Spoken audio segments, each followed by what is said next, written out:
There's a moment on YouTube that most small creators completely overlook. It's not when someone clicks your video, it's not even when they watch it all the way through. It's what happens after. Do they watch another video from your channel or do they leave? Because I'll be honest, this is something that I misunderstood for a long time. I used to think growth on YouTube was about getting more views on individual videos, better thumbnail, title, click-through rate, and yeah, we know that stuff still matters, but it's not the full picture. Because you can get someone to click, you can even get them to watch the entire video and still not grow, which sounds a bit mad when you first hear it, but once I realized what was actually happening, it completely changed how I viewed YouTube. You see, most of the time your video isn't the issue, it's what comes next, or more accurately, the lack of it. Because here is what usually happens. Someone finds your video, they watch it, they enjoy it, and then they look for something else to watch. But when they check your channel, nothing else feels relevant to them. Nothing feels like a natural continuation, so they leave. And when they leave, the session ends. And as we know, in 2026, session time is the most important metric on YouTube. YouTube isn't just looking for how your video performs, it's looking for how your video contributes to the entire viewing session. Are people staying on the platform? Are they continuing to watch? And ideally, are they continuing to watch you? Because if they are, that's a very strong input signal. So the real problem isn't how do I get more views, it's why aren't people watching my next video? I remember looking at my own channel at one point and thinking, my videos are decent, so why isn't it growing faster? And when I stepped back, it became pretty obvious. Each video was working individually, but they weren't working together.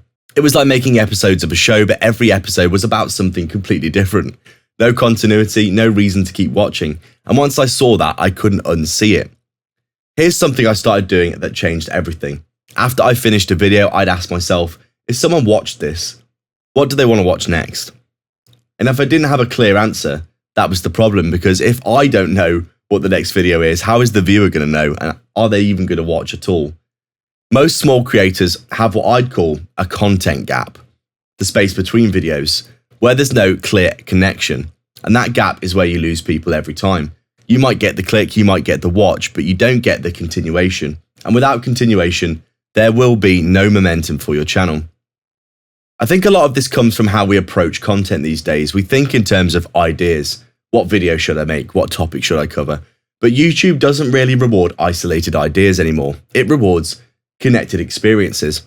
And I had to learn this the hard way with many channels that I tried that all failed until I figured this out. Because making random good videos feels productive, but it doesn't build anything long-lasting or real.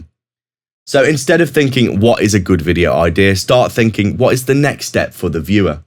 If your last video was why your videos aren't getting any views, then the next video could be how to fix your click-through rate and then how to increase your watch time.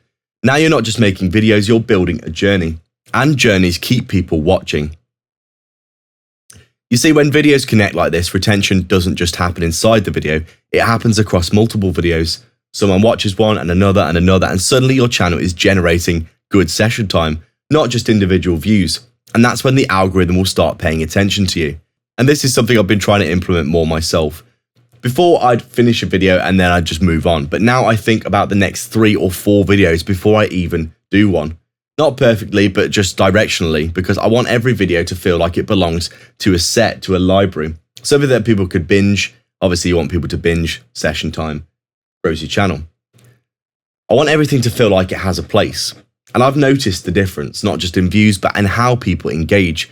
People stick around more. They watch multiple videos, and that is the goal. You don't need to reinvent your channel completely. You just need to start linking your ideas together. Make your videos feel like they're part of the same conversation, same topic, same audience, same direction. It's the same niche. Make sure you double down on your niche, because when everything aligns, growth becomes a lot smoother. Your channel isn't a collection of videos, it should be a system that either flows or it breaks. If viewers don't know where to go next, the system will break down.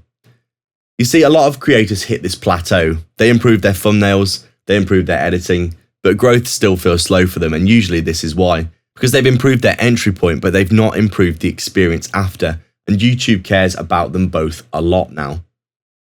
So, if part 1 of this series was about choosing your lane, this is about staying in it long enough for it to connect, because a niche without connection still doesn't build momentum. If there's one thing that I'd recommend you take from this, it's this question.